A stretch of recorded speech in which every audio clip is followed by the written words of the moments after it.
అనగనగా ఒక రాజ్యంలో ఒక రాజు రాణి ఉండేవారు. వారికి ఒక్కడే కుమారుడు. ఆ రాజు చాలా మంచి మనసున్న మహారాజు. రాణి కూడా ఎప్పుడూ తన భర్త వెళ్ళే దారిలో నడుచుకుంటూ వెళ్తుండేది. అయితే ఆ రాజు తన రాజ్యంలో ప్రజలందరినీ తన కన్నెబిడ్డలలా చూసుకుంటూ వారికి ఏ కష్టం రాకుండా చూసుకునేవాడు. తన రాజ్యంలోకి ఎవ్వరినీ యుద్ధానికి వచ్చే అవకాశం కూడా లేకుండా ఎప్పుడూ తన సైనికులని తన రాజ్యానికి కాపలాగా ఉంచేవాడు. అంతేకాకుండా అక్కడ చుట్టుపక్కల రాజ్యంలోని ప్రజలకి కూడా ఏదైనా ఆపద వస్తే వెంటనే వాళ్ళకి తన చేతనైనంత సహాయం చేస్తూ ఉండేవాడు. అయితే ఆ రాజు రాణి ఇద్దరూ చాలా అందంగా ఉండేవారు. కానీ వాళ్ళ కొడుకు యువరాజు మాత్రం నల్లని రంగులో చాలా అందవిహీనంగా ఉండేవాడు. చూడడానికి అసలు ఒక రాజు కొడుకులాగే ఉండేవాడు కాదు. కానీ అందరూ రాజు మీద ఉన్న అభిమానంతో మన రాజు కొడుకే కదా అని ఎంతో గారాబంగా చూసుకునేవాళ్ళు. ఇంకా రాజు కొడుకు పెరిగి పెద్దవాడవుతాడు. అంతా మంచిగానే జరిగిపోతూ ఉంటుంది. రాజు కొడుకు తను నల్లగా ఉన్నాను అని, అందంగా లేను అని ఎప్పుడూ బాధపడలేదు. అసలు ఆలోచనే తనకి రాలేదు. కానీ ఒకరోజు రాజు రాణి ఇంట్లో లేని సమయంలో వాళ్ళ ఇంట్లో పనులు చేసే ఇద్దరు వ్యక్తులు పాపం యువరాజును చూస్తే జాలి వేస్తుంది. ఇంతటి మహారాజు కడుపున పుట్టాడు, తన కింద ఇంతమంది పనివాళ్ళం ఉన్నాం, రాజుగారి ఆస్తి మొత్తానికి ఒక్కడే వారసుడు కానీ అని చెప్పుకునేలోపు రాజు రాణిగారు వచ్చేస్తున్నారని బయట మాటలు వినబడటంతో ఇంకా వాళ్ళకి సేవలు చేయడానికి వాళ్ళు వెళ్ళిపోతారు. ఇంకా యువరాజు ఆలోచనలో పడిపోతారు. వాళ్ళు నా గురించి ఎందుకలా మాట్లాడారు? ఇప్పుడు నాకు ఉన్న లోటు ఏంటి? అసలు వాళ్ళు నా గురించి ఏం చెప్పుకోబోయారు అని రాత్రంతా నిద్రపోకుండా ఆలోచిస్తూ ఉంటాడు. మరుసటి రోజు రాజు రాణి మళ్ళీ ఏదో పని మీద బయటకు వెళ్ళిపోతారు. అప్పుడు వెంటనే ఆ యువరాజు ఆ ఇద్దరి పనివాళ్ళని పిలిచి, మీరు రాత్రి నా గురించి మాట్లాడుకోవటం అంతా నేను విన్నాను. ఇప్పుడు నాకేమైంది? నాకు ఉన్న లోటు ఏంటి చెప్పండి అని అడుగుతాడు. అప్పుడు ఆ పనివాళ్ళు ఏమీ మాట్లాడకుండా భయపడుతూ తలలు వంచుకొని నిలబడతారు. అప్పుడు యువరాజు, నేను మిమ్మల్ని ఏమీ కోపడను చెప్పండి అని అంటారు. ఏమీ లేదు బాబుగారు, మీ తల్లిగారు మీ తండ్రిగారు చాలా అందంగా ఉంటారు, మరీ మీరేమో ఇంత నల్లగా. అంటే ఇది మా ఆలోచన కాదు ప్రభు, ఎవరో కొంతమంది అనుకుంటుంటే మేము విన్నాము. అప్పుడు మాకు అది నిజమే అనిపించింది, అందుకనే మేము అలా అనుకున్నాము. అయినా ఇందులో మీ తప్పేముందులే యువరాజు గారు, అంతా భగవంతుడే ఇలా మనల్ని పుట్టిస్తూ ఉంటాడు. కానీ వారిద్దరిలో ఎవరో ఒకరి పోలిక మీకు ఇచ్చి ఉంటే బాగుండేది అని మా ఉద్దేశం అండి, అంతే అని అంటారు. అప్పుడు యువరాజు గారు, సరే ఇక మీరు వెళ్ళి మీ పనులు మీరు చేసుకోండి అని అంటారు. ఇంకా వాళ్ళు వెళ్ళిపోతారు. ఇంకా యువరాజు, నేను నిజంగా అంత అందవిహీనంగా ఉన్నానా? కానీ ఎందుకు నాకెప్పుడు ఆలోచనే రాలేదు అని అద్దం ముందు నిలబడి తన మొహాన్ని చూసుకొని నిజమే అనుకొని చాలా బాధపడుతూ ఉంటాడు. ఇంకా వాళ్ళ అమ్మా నాన్నగారు వచ్చేస్తారు.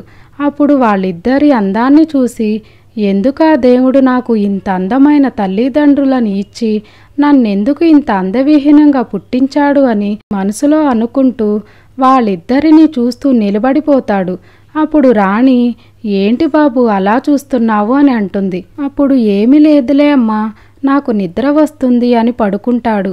సరే పడుకో బాబు అని చెప్పి రాజు రాణి కూడా పడుకుంటారు. అప్పుడే రాజుగారికి ఒక పావురం ఒక సందేశాన్ని తీసుకొని వస్తుంది. అది చూసిన సైనాధిపతి రాజుగారిని కలవటానికి అనుమతి ఇవ్వాలని కోరుకుంటున్నామని రాజుగారి గది కాపలాదారునితో చెప్పి పంపిస్తాడు. అప్పుడు రాజుగారు వచ్చి, ఏంటి ఏమైంది, ఈ వేళలో నన్నెందుకు కలవాలి అనుకున్నావు అని అడుగుతారు. అప్పుడు సైనాధిపతి పావురం తెచ్చిన సందేశాన్ని రాజుగారికి చదివి వినిపిస్తాడు.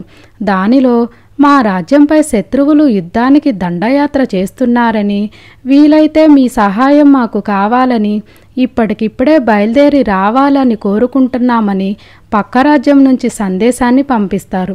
అప్పుడు ఆ రాజు అక్కడి నుండి బయలుదేరడానికి సిద్ధంగా ఉండమని తన సైనికులకి చెప్పి రాణిని పిలిచి, నేను వచ్చే వరకు జాగ్రత్తగా ఉండమని, మన రాజ్యాన్ని కూడా జాగ్రత్తగా చూసుకోమని, ఒకవేళ నేను కానీ మళ్ళీ తిరిగి రాకపోతే యువరాజుని ఈ రాజ్యానికి మహారాజుగా ప్రకటించమని, నేను ఇవ్వమన్నాను అని యువరాజుకి ఇవ్వమని, కానీ ఇప్పుడే కాదు అని నేను క్షేమంగా తిరిగి వస్తే అవసరం వచ్చినప్పుడు నేనే ఇస్తాను, నేను రాని ఎడల నువ్వే తగిన సమయం చూసుకొని ఇవ్వమని, కానీ ఎలాంటి పరిస్థితుల్లో నువ్వు మాత్రం చూడొద్దు అని ఒక లేఖని ఇస్తాడు.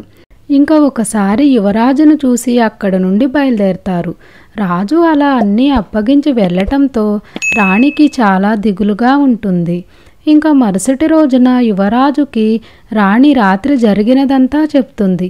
అప్పుడు యువరాజు పనివాళ్ళ అన్న మాటలే పదే పదే గుర్తుకు రావటంతో వాళ్ళ అమ్మగారు చెప్పిన మాటలు పెడచెవిన పెట్టి బయటకు వెళ్ళిపోతాడు.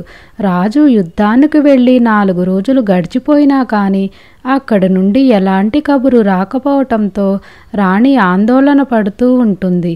కానీ యువరాజు మాత్రం తాను అసలు ఎందుకు ఇంత నల్లగా ఉన్నాను అని ఆలోచిస్తూ అలా పుట్టించినందుకు వాళ్ళ తల్లిదండ్రుల మీద, ఆ దేవుడి మీద కోపం పెంచుకుంటూ తన గదిలోనే ఉండిపోయేవాడు. రాణి ఇంకా ఎన్ని రోజులైనా కానీ రాజుగారి గురించి ఎలాంటి కబురు రాకపోయేసరికి ఆ రాజ్యానికి వెళ్ళి కనుక్కొని రమ్మని కొంతమంది సైనికులని పంపిస్తుంది. అప్పుడు వాళ్ళు ఆ రాజ్యానికి వెళ్ళి సమాచారాన్ని తెలుసుకొని వస్తారు. వచ్చి రాణితో చెప్తారు, ఆ యుద్ధంలో ఆ రాజ్యమంతా అంతమైపోయిందని, ఆ రాజ్యంతో పాటు మన మహారాజు గారు కూడా మరణించారని చెప్తారు. అలాగే రాజుతో పాటుగా వెళ్ళిన వందలాది సైన్యం కూడా తిరిగి రాలేదని చెప్తారు. అప్పుడు రాణి వాళ్ళు చెప్పిందంతా విని ఇంకా రాజు లేడు అన్న వార్తని తట్టుకోలేకపోతుంది. కానీ యువరాజు మాత్రం తన తండ్రి మరణ వార్త విని కూడా ఎలాంటి దిగులు లేకుండా తన అందం గురించి ఆలోచిస్తూ గదిలోనే ఉండిపోతాడు. రాణి ఇంకా రాజు చెప్పినట్లుగానే యువరాజుని ఆ రాజ్యానికి మహారాజుగా ప్రకటిస్తుంది. ఇంకా యువరాజు అంత దిగులుగా ఉండటం, గదిలో నుండి కూడా బయటికి రాకపోవటం చూసి తన తండ్రి చనిపోయాడన్న దిగులుతో అలా ఉన్నాడేమో అని రాణి యువరాజుకు నచ్చచెప్పి, ఇంకా నువ్వు ఇలా ఎన్ని రోజులని గదిలోనే ఉంటావు బాబు, ఇప్పుడు నువ్వు మీ తండ్రి గారి స్థానం తీసుకొని ఈ రాజ్యాన్ని పాలించాలని, ఇప్పుడు నువ్వే ఈ రాజ్యానికి రాజు అని మీ నాన్నగారి చివరి కోరిక అదే అని చెప్తుంది. ఇంకా సరే అని చెప్పి యువరాజు, నేను నల్లగా ఉంటే ఏమైందిలే, ఇప్పుడు నేను రాజుని కదా, అందరూ నా ముందు తల వంచుకొని నిలబడాల్సిందే, ఇంకా నా రంగు గురించి నా అందం గురించి మాట్లాడేంత ధైర్యం ఎవరికి ఉండదులే అని ఇంకా యువరాజులా కాకుండా ఒక రాజులా అలంకరించుకొని రాజుసభలో కూర్చుంటాడు. కొంచెం సేపు అందరితో మాట్లాడతాడు. ఇంకా సంతోషంగా కొంతమంది సైనికులను తీసుకొని రాజుగారి గుర్రపు బండి మీద రాజ్యం మొత్తం చూసి వద్దామని బయలుదేరతాడు. అలా కొంచెం దూరం వెళ్ళేసరికి 2 వ్యక్తులు ఏదో మాట్లాడుకుంటూ నవ్వుకుంటూ ఉంటారు. అది చూసి ఈ రాజు, నేను నల్లగా ఉన్నానని నన్ను చూసి నవ్వుతున్నారని, నా అందం గురించి హేళన చేస్తున్నారని, వాళ్ళని ఎందుకు నవ్వుతున్నారు అని కూడా అడగకుండా కొరడాతో కొట్టించి కోపంగా ఇంటికి వెళ్ళిపోతాడు. అలా వెళ్ళి తన గదిలోనే తలుపు వేసుకొని కొన్ని రోజుల పాటు ఉండిపోతాడు. పాపం తన తల్లి తన భర్త పోయాడన్న దిగులుతో తన కుమారుడు ప్రవర్తనతో అనారోగ్యం పాలవుతుంది. అప్పుడు ఆ రాణికి తన భర్త ఇచ్చిన లేఖ గుర్తుకు వచ్చి తన కొడుకు దగ్గరికి వెళ్ళి తలుపు తీయమని, తనకి ఒక లేఖ ఇవ్వాలని మీ తండ్రి గారు ఇచ్చారని చెబుతుంది. తన తల్లి మాటలు వినిపించిన యువరాజు తన తల్లి చేతిలో లేఖని తీసుకొని మళ్ళీ తలుపులు వేసుకుంటాడు. ఇంకా వాళ్ళ నాన్నగారి మీద ఉన్న కోపంతో లేఖని ఒక పక్కన పడేస్తాడు. యువరాజు ఏమీ తినకుండా, కనీసం మంచినీళ్ళు కూడా తాగకుండా తన గదిలోనే ఉండి తన అందవిహీనాన్ని చూసుకుంటూ, తన తండ్రి పోయాడన్న దిగులు కూడా లేకుండా తన తల్లి మీద, తండ్రి మీద, అలా పుట్టించినందుకు ఆ దేవుడి మీద ద్వేషం పెంచుకుంటూనే ఉండిపోతాడు. ఇంకా మహారాణి గారికి ఏమీ అర్థం కాక రాజ్యం చూసి వస్తానని అంత సంతోషంగా వెళ్ళిన యువరాజు ఎందుకంత కోపంగా తిరిగి వచ్చేశాడు, అసలు ఎందుకలా తన గదిలోనే ఉండిపోతున్నాడు అని తన మనసులో ఏముందో, ఎవరి మీదైనా కోపంగా ఉన్నాడా లేకపోతే దేని గురించైనా బాధపడుతున్నాడా అని అసలు తనకున్న సమస్య ఏంటో అని. ఇలాంటి పరిస్థితిలో మహారాజు గారు కూడా నాకు తోడు లేకుండా నన్ను ఒంటరిదాన్ని చేసి అలా వెళ్ళిపోయారు. ఆ రోజు అలా అర్ధరాత్రి వెళ్తుంటే ఆపే ప్రయత్నం కూడా చేయలేకపోయానే అని. అయినా ఇలా ఇంత ఘోరం జరుగుతుందని నాకు మాత్రం ఏం తెలుసు అని. ఇంత జరిగినా కానీ నేను ఇంత బాధలో ఉన్నానని తెలిసినా కానీ చిన్నప్పటి నుండి కంటికి రెప్పలా కాపాడుకున్న నా బిడ్డ, నా ఒక్కగానొక్క కుమారుడైన యువరాజు నాకు తోడుగా ఉండి నాకు ధైర్యం చెప్పవలసిన సమయంలో నన్నిలా వదిలేసి తన గదిలో నుండి కూడా బయటకు రావటం లేదు అని. తను ఇలాగే చేస్తూ ఉంటే రాజ్య ప్రజలందరూ ఏమి అనుకుంటారో, రాజ్యాన్ని పట్టించుకోకపోతే తన తండ్రి ఆత్మకు శాంతి లభించదు అని ఎలాగైనా యువరాజుతో ఒకసారి మాట్లాడి తన సమస్య ఏంటో తెలుసుకుందామని వెళ్ళి తలుపు కొడుతుంది. ఎన్నిసార్లు తలుపు కొట్టినా కానీ యువరాజు మాత్రం వాళ్ళ అమ్మ మీద ఉన్న కోపంతో తలుపు మాత్రం అసలు తీయడు. ఒక్కసారి తలుపు తీయ బాబు, నీతో నేను మాట్లాడాలి అని బ్రతిమిలాడుతుంది. అయినా కానీ యువరాజు ఎలాంటి చలనం లేకుండా ఒక మూర్ఖుడులా అలాగే అందం గురించే ఆలోచిస్తూ ఉంటాడు. ఇంకా మహారాణి రోజూ వచ్చి తలుపు కొట్టి కొట్టి మనోవేదనతో కుంగిపోతూ ఉంటుంది. ఇంకా అలాగే అనారోగ్యంతో మరణిస్తుంది. మహారాణి గారు మరణించారు అని ఒకసారి బయటికి రమ్మని సైనాధిపతి వచ్చి తలుపు కొడతాడు. అయినా కానీ ఎలాంటి చలనం లేకుండా ఏమీ పట్టనట్టు, అసలు తనకేమీ వినిపించనట్లు ఒక బండరాయిలాగా అలాగే ఉండిపోతాడు.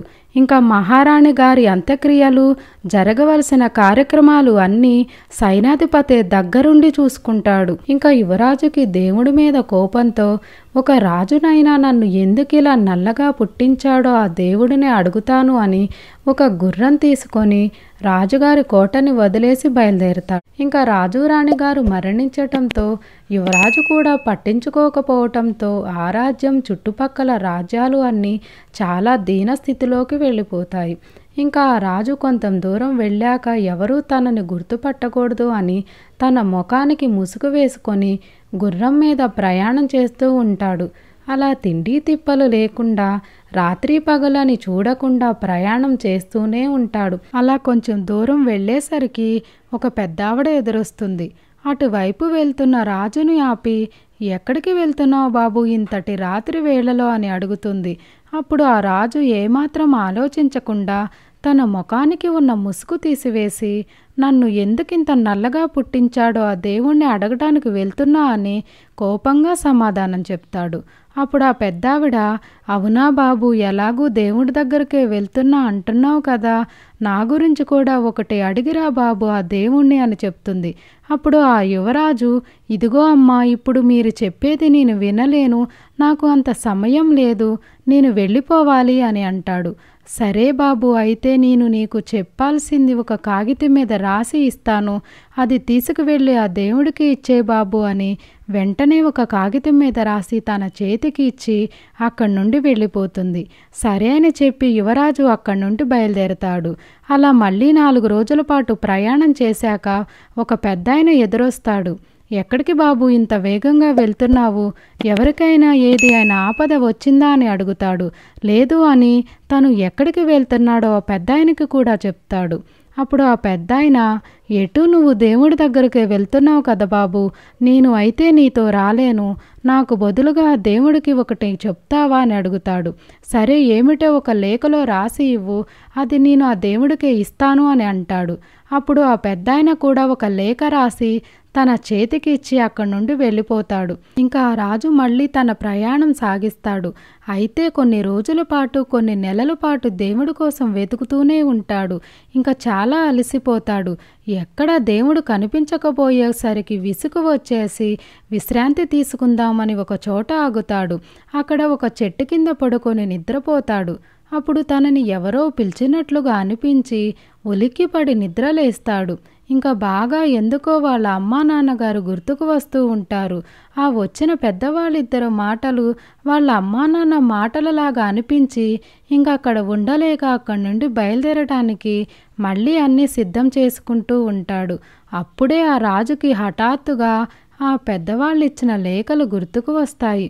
అసలు వాళ్ళు ఏం కోరుకుంటున్నారు, ఏంటి వాళ్ళ కష్టాలు తెలుసుకుందామని ఆ లేఖలు చూసి మళ్ళీ పెట్టేయొచ్చులే అని ఆ పెద్దావిడిచ్చిన లేఖను తీస్తాడు. ఆ లేఖలో, ఓ భగవంతుడా, మా పక్క రాజ్యంలో ఒక మహారాజు ఒక మహారాణి ఉండేవాళ్ళు. వాళ్ళు ఉన్నంత వరకు మాకు ఎలాంటి కష్టం రాలేదు. కానీ ఇప్పుడు ఆ మహారాజు గారు ఒక యుద్ధంలో మరణించారు. ఆ దిగులుతో మహారాణి గారు కూడా మరణించారు. కానీ ఆ మహారాజు ఉన్నప్పుడు ఎప్పుడూ ఒక మాట చెప్పేవారు, నేను ఎప్పుడైనా మీకు దూరమైన రోజున నా కుమారుడు యువరాజు తను ఉన్నంత వరకు ఎప్పుడు మీకు తోడుగా ఉంటాడని, మీకేదైనా సమస్య వచ్చినప్పుడు తనని కలవమని చెప్తూ ఉండేవాడు. కానీ ఆ రాజుగారు మరణించిన తర్వాత యువరాజు ఒక్కసారి కూడా మా రాజ్యం వైపు రాలేదని, అసలు మమ్మల్ని ఎవరూ పట్టించుకోవటం లేదు అని, ఇప్పుడు వేరే రాజ్యం రాజు వచ్చి మా రాజ్యాన్ని ఆక్రమించేసి మమ్మల్ని నానా కష్టాలు పెడుతున్నాడని, ఆ రాజు కొడుక్కి మా కష్టాలు తెలిసేలా చేసి తొందరగా మమ్మల్ని ఆదుకోవడానికి వచ్చేలా నువ్వే చేయాలని రాసి ఉంటుంది. అప్పుడు వెంటనే ఆ యువరాజు ఆ పెద్దాయనిచ్చిన లేఖను చూస్తాడు. దానిలో కూడా మా పక్క రాజ్యంలో ఉన్న రాజు కొడుకు యువరాజు కోసం రాజ్యం మొత్తం ఎదురు చూస్తుందని, మేము చాలా కష్టాల్లో ఉన్నామని, నువ్వు మా తలరాతను ఎటూ మార్చలేవు కాబట్టి తొందరగా ఆ రాజు కొడుక్కి మా కష్టాలు తెలిసేలా చేసి మమ్మల్ని ఆదుకోవడానికి వచ్చేలా నువ్వే పంపించాలని రాస్తాడు. అది చూసి యువరాజు తన విలువేంటో, తను ఎంతటి గొప్ప స్థానంలో ఉన్నాడో అర్థమవుతుంది. ఇప్పుడు తన అవసరం చాలామందికి ఉందని, వాళ్ళందరినీ కాపాడాలి అని అనుకుంటాడు. అసలు తను ఇంత గొప్ప స్థానంలో ఉండటానికి వాళ్ళ నాన్నగారే కారణమని, అనవసరంగా ఇన్ని రోజులు తన అందంగా లేడని బాధపడుతూ వాళ్ళ అమ్మగారిని నాన్నగారిని దేవుణ్ణి ద్వేషించినందుకు చాలా బాధపడతాడు. ఒక రాజస్థానంలో ఉండి అసలు ఇలా పిచ్చి పిచ్చి ఆలోచనలతో కాలం వృధా చేశానని, నేను పట్టించుకోకపోవటం వల్ల ఎంతోమంది అమాయక ప్రజలు ప్రాణాలు కోల్పోయింటారని అనుకుంటూ వెనక్కి తిరిగి ఇంటికి వెళ్ళిపోతాడు. ఇంకా ఇంటికి వెళ్ళి రాజస్థానం స్వీకరించి తన రాజ్యాన్ని ఆ చుట్టుపక్కల రాజ్యాలన్నిటినీ తిరుగుతూ అందరి సమస్యలను తెలుసుకుంటూ అందరికీ సహాయం చేస్తూ ఉంటాడు. ఇంకా అందరూ తండ్రికి తగ్గ కొడుకు పుట్టాడని, మహారాజు లేని లోటు తీరుస్తున్నాడని అందరూ ఎంతో సంతోషంగా ఉంటారు. ఇంకా యువరాజు తన రంగు గురించి ఎవరైనా ఎప్పుడైనా ఏమైనా మాట్లాడినా కానీ ఆ మాటలేమి పట్టించుకోకుండా తన ఆలోచన అంతా తన రాజ్యం మీద, తన ప్రజల మీదే ఉంచి అందరినీ కాపాడుతూ ఉంటాడు. ఇంకా యువరాజు గారు ఏ పని చేసినా కానీ ప్రాణాలకి తెగించి యుద్ధాలు చేసి రాజ్యాలని రాజ్య ప్రజలని కాపాడుతున్నా కానీ ప్రజలందరూ తనకంటే ఎక్కువగా తన తల్లిదండ్రులను మెచ్చుకుంటూ అంతటి గొప్ప మనసు ఉన్న వ్యక్తులు కాబట్టే వాళ్ళు చేసిన ప్రజాసేవల పుణ్యఫలమే ఇలాంటి మంచి మనసున్న యువరాజుగారు జన్మించారు అని అందరూ యువరాజుతో పాటుగా తన తల్లిదండ్రులను కూడా మెచ్చుకుంటూ ఉండగా ఇంకా యువరాజుకి తన తల్లిదండ్రుల గొప్పతనం అర్థమవుతుంది. అలాంటి మహానుభావుల కడుపున పుట్టి కూడా నేను నా అందం గురించి ఆలోచిస్తూ, నా తండ్రి చనిపోయాడని తెలిసి కూడా నేను పట్టించుకోకుండా, అసలు అణువంతైన చలనం లేకుండా బాధ లేకుండా నా గదిలోనే ఉండిపోయాను అని, పాపం నా తల్లి నా ప్రవర్తన వల్లే, నేను పట్టించుకోకపోవటం వల్లే అలా మరణించి ఉంటుంది అని, నా తండ్రి చనిపోయారని తెలిసి కూడా నేను నా తల్లికి ఎలాంటి ఓదార్పుని ఇవ్వలేకపోయాను అని, తను చనిపోయేదాకా వచ్చి నా గది తలుపు కొడుతూనే ఉన్నా కానీ నాతో మాట్లాడాలని ఎంత బ్రతిమిలాడినా కానీ అలాగే నా మూర్ఖత్వంతో గదిలోనే ఉండిపోయాను. కనీసం ఒక్కసారి అయినా కానీ నా తల్లితో మాట్లాడి తనకు ధైర్యం చెప్పి, నీకు నేను ఉన్నాను అమ్మా, నువ్వేమీ బాధపడకు అని, నీకు నేను తోడుగా ఉంటాను అమ్మా అని తనతో ప్రేమగా మాట్లాడి ఉంటే తన మనసులో ఉన్న దిగులు కొంతైనా తగ్గి ఉండేది అని, చివరికి తను మరణించింది అని తెలిసినా కానీ చివరిసారిగా తనని చూడాలని కూడా అనిపించలేదు. అసలు కన్న తల్లి చనిపోయిందని తెలిసినా కూడా చలనం లేకుండా అలా ఒక రాతి బొమ్మలా ఎలా ఉండగలిగానో అని చాలా బాధపడతాడు. అసలు తల్లిగారి చివరి కార్యక్రమాలు అన్నీ ఎవరు జరిపించారో అని తెలుసుకుందామని సైనాధిపతి దగ్గరికి వెళ్తాడు. వెళ్ళి సైనాధిపతిని ఆ రోజు అంతా ఎవరు చూసుకున్నారు అని అడుగుతాడు. అప్పుడు సైన్యాధిపతి చాలా బాధపడుతూ, ఎంత పిలిచినా మీరు బయటికి రాకపోయేసరికి మహారాజు గారు కూడా లేరు కదా అని ఆలోచించి, నేనే మహారాణి గారికి అంతా అని చాలా బాధపడుతూ ఉంటాడు. అది విని యువరాజు గారు కుప్పగూలిపోతారు. కన్న కొడుకుని నేను ఉండి కూడా నా తండ్రి గారేమో అలా వేరే రాజ్యానికి వెళ్ళి అలా మరణించారు. నా తల్లి నా దగ్గరే మరణించినా కానీ తనకి చేయవలసిన చివరి కార్యక్రమాలు కూడా నేను చేయలేకపోయాను అని, నీ చేతులు చేసుకున్న పుణ్యం నా చేతులు చేసుకోలేకపోయినవి అని సైనాధిపతి చేతులు పట్టుకొని చాలా బాధపడతాడు. అప్పుడు పోనీలే యువరాజు గారు, ఇప్పటికైనా మీ తప్పుని మీరు తెలుసుకున్నారు. పాపం ఆ మహాతల్లి కన్న కొడుకుతో మాట్లాడాలి అని తన చివరి క్షణం వరకు తపించిపోయింది. ఇప్పుడు మీలో వచ్చిన మార్పును చూసి మహారాణి గారు ఎక్కడున్నా సరే చాలా సంతోషిస్తారు. తన ఆత్మకి శాంతి లభిస్తుంది అని అంటాడు. ఇంకా కొంచెం సేపు అలా ఇద్దరూ మాట్లాడుకుంటారు.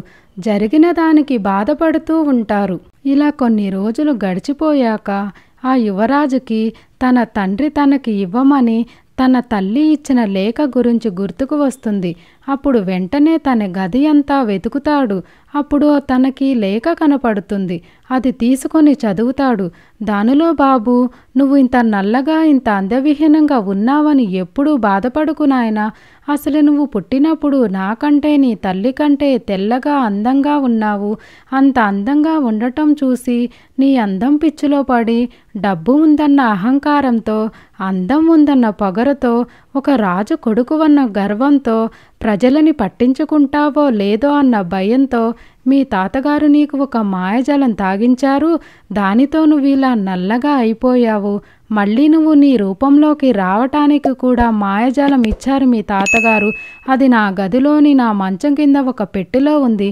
అది నువ్వు తాగితే మళ్ళీ నీ రూపంలోకి నువ్వు తిరిగి వచ్చేస్తావు. కానీ నువ్వు ఈ జలం తాగాలి అన్నా, తాగితే నీ రూపం నీకు రావాలి అంటే అది నువ్వు తాగే సమయానికి నువ్వు ఒక రాజులాగా మంచి పేరు తెచ్చుకొని అందరి చేత మెప్పింపబడుతూ ప్రజలందరి ఆశీస్సులు నీకు ఉంటేనే ఈ మాయజలం పనిచేసి నీ రూపం నీకు తిరిగి వస్తుంది.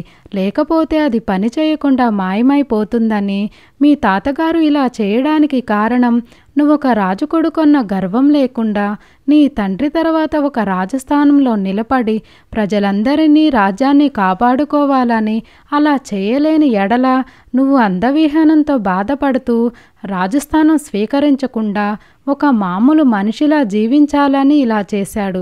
మా తాతల కాలం నుండి మాకు మా రాజ్యమన్నా, రాజ్యంలోని ప్రజలన్నా అంతటి అభిమానం కనుక మా వారసుడిగా నువ్వు ఆ బాధ్యతని చేపట్టాలని మా కోరిక. నేను చెప్పినట్లుగానే ఒక మంచి రాజుగా నువ్వు పేరు తెచ్చుకున్నట్లయితే ఆ మాయజలాన్ని తాగి నీ రూపాన్ని నువ్వు తిరిగి పొందమని రాసి ఇక సెలవు తీసుకుంటారు. అది చదివిన యువరాజుకి మొదటగా వాళ్ళ తాత మీద కోపం వస్తుంది, తన అందమైన రూపాన్ని పోగొట్టినందుకు. కానీ తర్వాత వాళ్ళ తాతల వాళ్ళ నాన్నగారి గొప్పతనం అర్థమవుతుంది. తన వారసుడు కంటే రాజ్య ప్రజలకే విలువ ఇచ్చారని, అంతట గొప్ప మనుషులున్న వంశంలో పుట్టినందుకు చాలా గర్వపడతాడు. అన్ని రాజ్యాల్లోని రాజులు కూడా ఇంత మంచి మనసుతో ఉంటే ప్రజలందరికీ ఎలాంటి కష్టాలు రావు అని అనుకుంటాడు. ఇంకిప్పుడు ఆ మాయజలంతో తనకి పని లేదు అని, తన వెనకటి రూపం తనకి అవసరం లేదని, తనకి ఉన్న ఈ రూపంలోనే అందరి దగ్గర మంచి పేరు తెచ్చుకున్నానని ఆ మాయజలాన్ని తీసుకొని ఒక నదిలో పడేస్తాడు. ఒక చక్కని రాజులా అందరినీ రక్షించుకుంటాడు.